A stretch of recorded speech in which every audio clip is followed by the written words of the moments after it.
Good evening and welcome to UCTV News. I'm Tama, Moni. And I'm Mike Cocchiola, with Power. We begin tonight with the arrest of a UConn student. The Journal-Inquirer reports that 21-year-old Shivam Mukherjee of Manhasset, New York, was charged with second and third degree assault and disorderly conduct after he punched his frat brother at a party earlier this month. The victim, Brian Patterson, says he was sucker punched by Mukherjee while police were breaking up the party of nearly 800 on April 13th. Patterson says Mukherjee broke his jaw and he had to get a 4-hour-long surgery as a result. Mukherjee was released on a total $30,000 bond and is due in court on Tuesday next week. A former Bristol City Council member has been sentenced to almost 4 years in prison for stealing from clients at her law firm. The Hartford Courant reports that Jody Zills-Gagne stole $170,000 from her clients by disguising payment as an investment, but it really just went to her. Court records also show that Zills-Gagne lied several times while under oath. Her law license has been revoked until 2023. The Easter Bunny is wanted in New Jersey. Over the weekend, 21-year-old Antoine McDonald went viral in his bunny costume, breaking up a fight in downtown Orlando. At first, he was hailed a hero. Now that his identity is out, police want him to speak to him. McDonald is wanted in New Jersey for failure to appear and is a person of interest in a carjacking and 2 armed robberies in Florida. McDonald has been arrested in the past for different robberies. Stick around. We'll be right back after the break.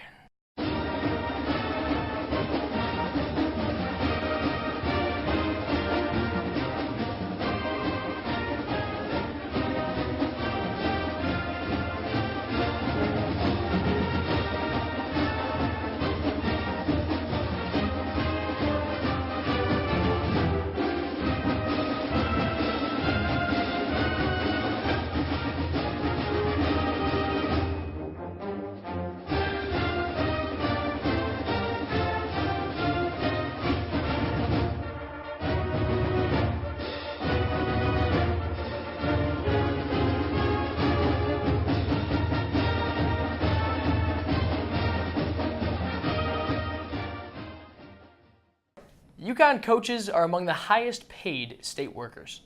In a newly released list of the highest paid employees in Connecticut in the 2018 fiscal year, the top 25 highest paid employees either worked at the University of Connecticut or the UConn Health Center.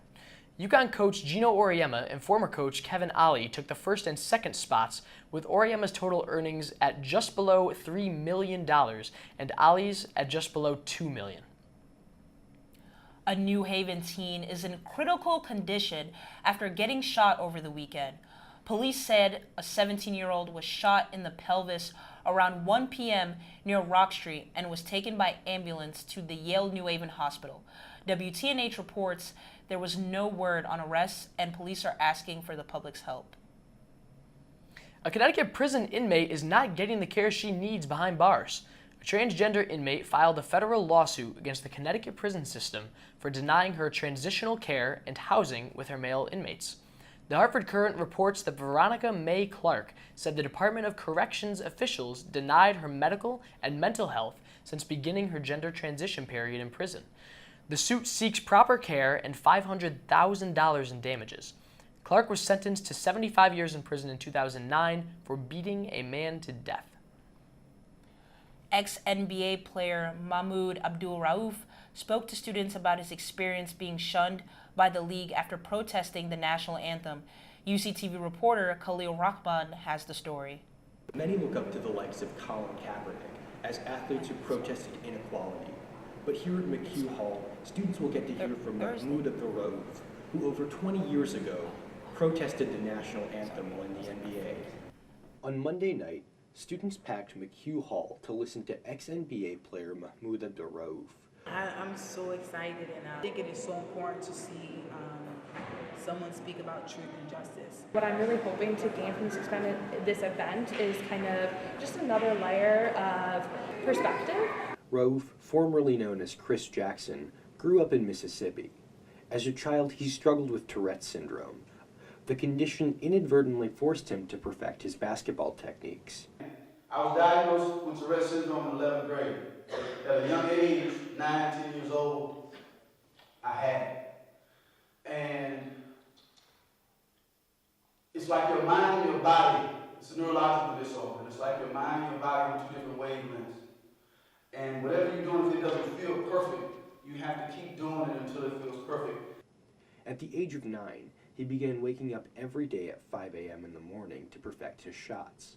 This work ethic eventually led him to play college basketball at Louisiana State University.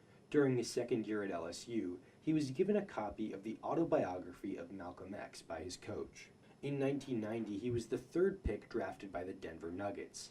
In 1991, he converted to Islam, changing his name from Chris Jackson to Mahmoud Abdul-Rauf. Through his studies, Rauf came to the conclusion that he could not stand for the national anthem. When the public noticed this behavior, Mahmoud was suspended from a game and widely criticized for being unpatriotic. After 9/11, he was explicitly told that he wouldn't be signed to a team because of his beliefs. Another guy in Indiana said what happened to him had nothing to do with basketball. Although his career in the NBA came to an end, Rauf has no regrets about protesting the national anthem and standing up for what he believes in. Reporting for UCTV News, Cocchiola. Thursday is the day for thousands of Stop and Shop workers across the state. WFSB reports that the union representing the workers will be voting on a new contract Thursday in New Haven. The deal, tentatively reached over the weekend, includes raises, health benefits, and time and a half pay for Sunday hours. The vote is expected to pass. According to NBC Connecticut, a man jumped into the Willimantic River on Monday after learning about his wife's death. Coventry officers Robert Dexter and Olivia Bucello were called to search for the man after the man was seen running out of his home. They saw the man struggling to hang on to a log in the river while fighting the current, but both Dexter and Bucello crossed the rushing river to pull the man out safe and sound. The officer Dexter reported that he kind of broke down when we got him out, but other than that, health-wise, he was okay. A man accused of shooting another man in West Hartford during an argument was arrested Monday. Officers responded to a report around noon that 2 men were arguing near Prospect Avenue and West Beacon Street. Callers reported that one man had an axe and the other had a gun. Investigators identified the suspect as 35-year-old Daniel Davis of West Hartford.